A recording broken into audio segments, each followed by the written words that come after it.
अचानक दौड़ने लगे राहुल, भागने लगे सुरक्षा गार्ड, फिर जो हुआ पूरा देश रह गया हैरान। नेता विपक्ष राहुल गांधी की सोशल मीडिया पर अक्सर कई ऐसी तस्वीरें देखने को मिलती है जहां पर कभी वे बीच सड़क पर बच्चों के साथ पुशअप्स करते हुए दिखाई देते हैं, तो कभी जूडो करते हुए, तो कभी बुलेट में एंट्री मारते हुए। वे अपने अलग अलग अंदाज से सभी का ध्यान अपनी तरफ खींच लेते हैं और अब तो उनका एक बेहद ही अनोखा अंदाज देखने को मिला है, जिसमें नेता विपक्ष राहुल गांधी बीच सड़क पर अचानक दौड़ लगाने लगते हैं और जिसके बाद उनके साथ चल रहे सुरक्षा गार्ड भी उनके पीछे भागते हुए दिखाई देते हैं और लोगों का काफिला भी उनके पीछे दौड़ता हुआ नजर आता है। वीडियो में आप देख सकते हैं कि नेता विपक्ष राहुल गांधी ने सभी को पीछे छोड़ दिया और वे सबसे आगे निकल जाते हैं। सबसे पहले आप देखिए वीडियो।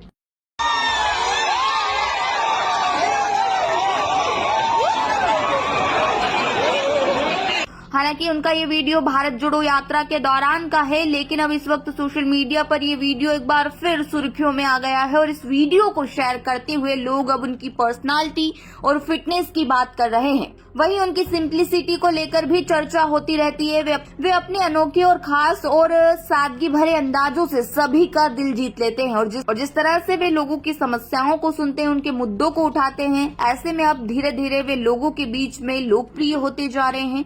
लोगों का विश्वास उनके प्रति बढ़ रहा है। फिलहाल इस वीडियो को देखकर आप क्या सोचते हैं, हमें कमेंट बॉक्स में कमेंट करके जरूर बताएं।